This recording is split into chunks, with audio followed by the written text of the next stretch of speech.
Bon les amis, je vais vous donner des petites nouvelles. Donc comme vous pouvez le voir déjà, j'ai déplacé le grand enclos des poussins qui était là-bas dans le coin au fond. Je l'ai mis là dans l'herbe haute. Ça fait 2 jours donc ils ont déjà commencé à gratter l'herbe, mais quand je l'ai mis, l'herbe elle était vraiment haute et ils s'éclataient dedans à gratouiller et tout.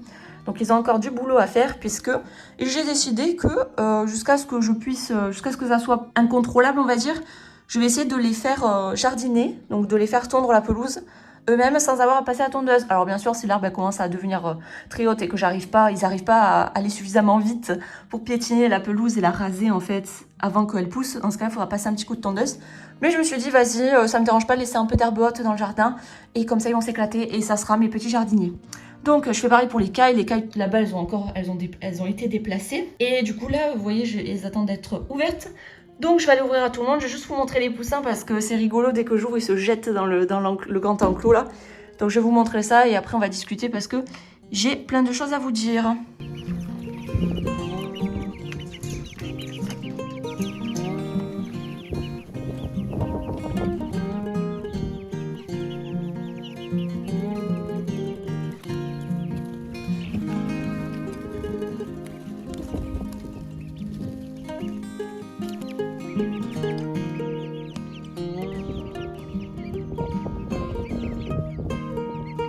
Donc vous voyez les poussins là, ils sont magnifiques. Ils ont 6 semaines, là du coup, aujourd'hui. Ah bah l'autre il vient de, vous voyez, il vient de lui taper la tête. Ah bah c'est comme ça que vous présentez aux abonnés là. Super. D'ailleurs ils sont en train de regarder un truc, je sais pas ce qu'ils regardent. Parce qu'il n'y a rien à côté là. Bon en tout cas voilà, ils sont magnifiques. Ce qu'on a fait aussi c'est que les 3 gros plumés là, donc lui et la poulette qui est là, eh bien on leur a coupé, on leur a fait une petite coupe au niveau d'une seule aile, on leur a coupé le bout des rémiges parce qu'ils n'arrêtaient pas de sortir de l'enclos. Donc ils sortaient pas de l'enclos pour aller partout dans le jardin. À chaque fois qu'ils sortaient de l'enclos, ils faisaient le tour de l'enclos pour essayer d'y retourner. Et ils faisaient que sortir, donc on s'est dit allez, oula ils ont eu peur de quelque chose. Donc je me suis dit vas-y c'est l'occasion. C'est l'occasion de leur couper les plumes. Alors vous inquiétez pas, ils ressentent rien, c'est comme si on se coupait les cheveux. L'important c'est de bien être loin de la base des plumes. Nous on a pris la rémige qui est très longue, on a coupé au milieu, donc on est très loin de la base de la plume. Donc ça a pris 3 secondes et ils ont rien senti, ils ont rien dit, c'était tout calme quand je l'ai porté.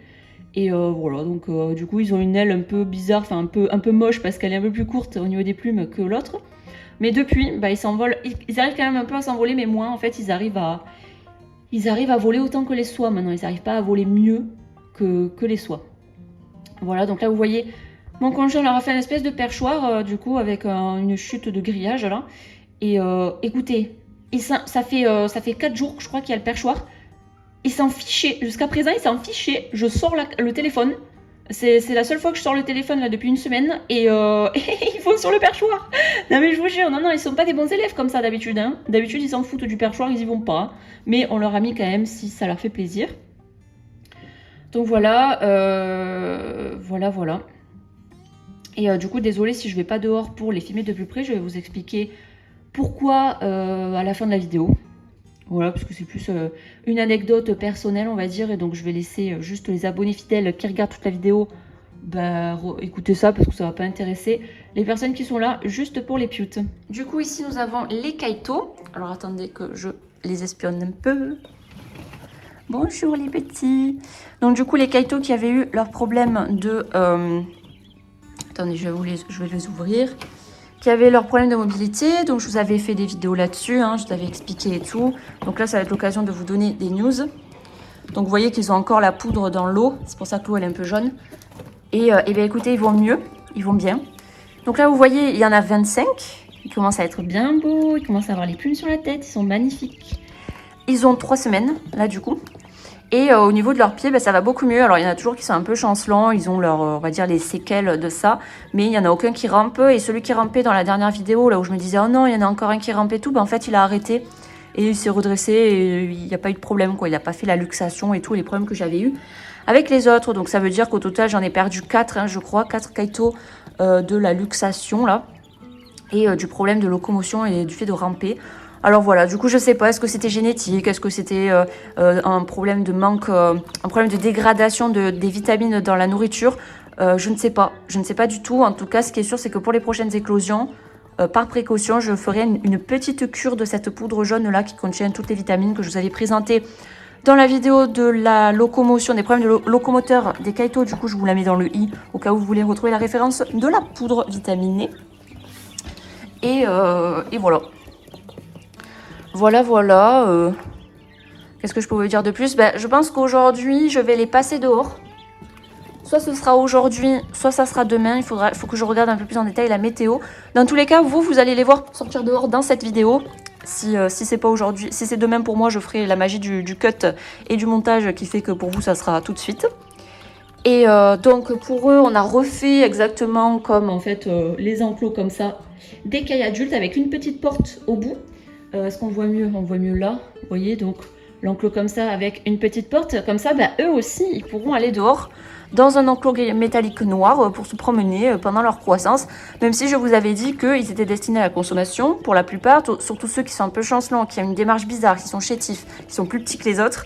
Eux, je ne vais pas les garder en repro, hein, forcément. Là, j'ai des beaux reproducteurs qui sont bien portants, qui ont un bon caractère et qui en plus sont très vigoureux. Je ne vais pas rajouter dans ma lignée des individus chétifs, hein. Voilà, donc l'objectif de mon élevage aussi, c'est de me passer de la viande du commerce, hein, c'est de faire ma viande moi-même tout simplement. Donc c'est ça aussi l'élevage, hein. Voilà, et donc du coup, c'est pas parce qu'ils vont en consommation qu'ils n'ont pas le droit comme les autres de gambader dans l'herbe, bien au contraire, hein, ils méritent tout à fait, comme les autres, de gambader et d'avoir une belle vie avant d'être dans l'assiette, tout simplement. Donc je vais... Oula, regardez, qu'est-ce qu'ils font les deux là? Voilà, vous avez deux coqs soies là, petit coq blanc, petit coq gris. Hein, c'est du joli. Vous voyez, à 6 semaines, là, ils commencent à faire un peu la domination, là. Vous voyez, les coqs, ils commencent un peu à se chamailler. Rien de méchant, hein, mais ils commencent à montrer leur caractère. Oui, bonjour. Qu'y a-t-il? Il râlait que je parle des poussins. En fait, tu voulais que je parle que de vous, hein, c'est ça? Donc au niveau du coloris, je suppose que ça c'est Isabelle, puisque j'ai jamais vu de Isabelle devant mes yeux et je me souviens plus de exactement à quoi ça ressemble au niveau photo. Par contre, ce que je comprends pas, c'est que vous voyez, il y a plein de coloris différents, hein. Il n'y a pas que Isabelle pure. Là, vous voyez, il y a du version Isabelle, mais c'est roux, c'est marron, là aussi. Il y en a un qui a les points là-bas qui sont très très rapprochés. Vous voyez, genre lui et lui, ils ont des gènes différents, hein. C'est pas le même coloris là, les deux là. Donc voilà. On verra ça. De toute façon, je pense que je vais essayer d'en garder au moins un vigoureux de chaque coloris si j'arrive à en avoir, s'ils sont pas trop, si un seul coloris n'est pas entièrement composé d'individus chétifs.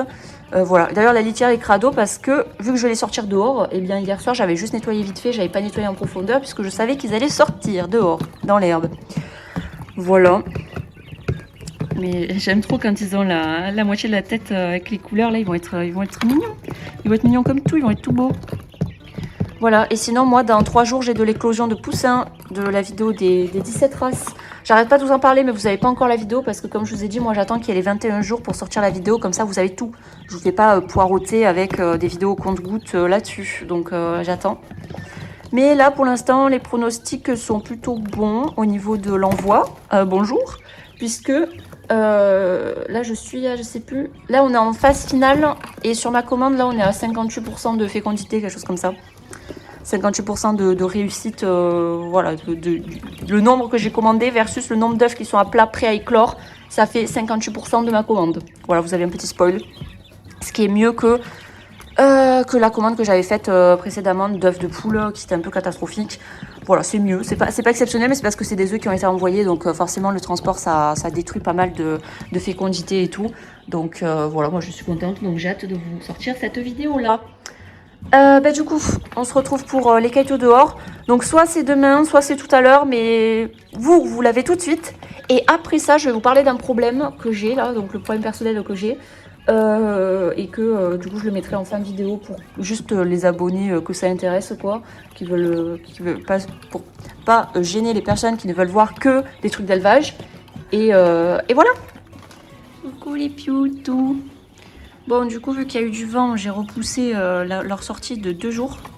2 jours plus tard, vous voyez qu'en 2 jours ils ont déjà eu le temps de bien pousser. Oula, j'essaie de faire le zoom, regardez-moi, regardez-moi cette tête là. Il reste que le dessus de l'œil qui est bébé quoi. Et ça c'est un mâle, hein. Vu le masque roux qu'il a là, il a la tête entièrement rousse, c'est un mâle, ça c'est sûr. Pareil pour lui. Là, ils vont être facilement identifiables. J'en ai identifié 2 qui ont pas mal de mouchetures sur le torse et qui sont gros et qui sont bien portants. Donc je leur ai mis une bague orange parce que je pense l'intégrer. Je pense les intégrer. Ah bah il y en a un qui a perdu sa bague, super. Bon, bah je referai ça plus tard. Je crois qu'ils sont encore trop jeunes pour avoir des bagues. Pour les garder en tout cas.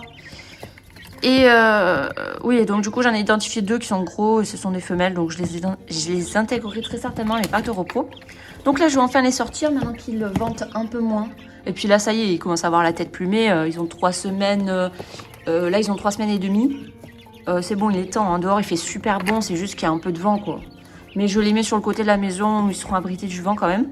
Donc je vais finir de préparer leur enclos, de leur mettre de la nourriture, de l'eau et de finir la litière aussi en paille coupée là comme ça.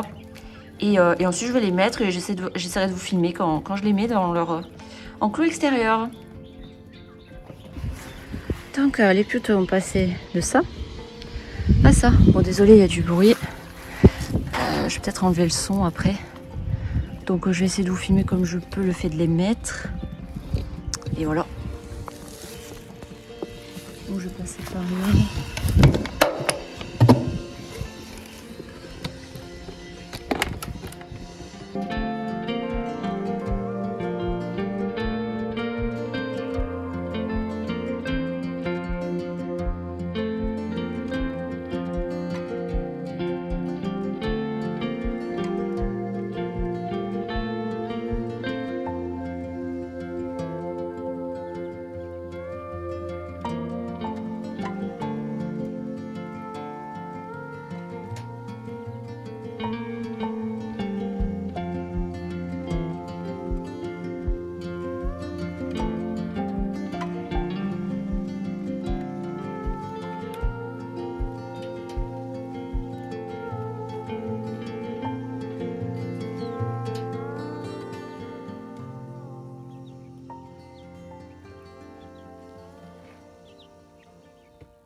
Voilà.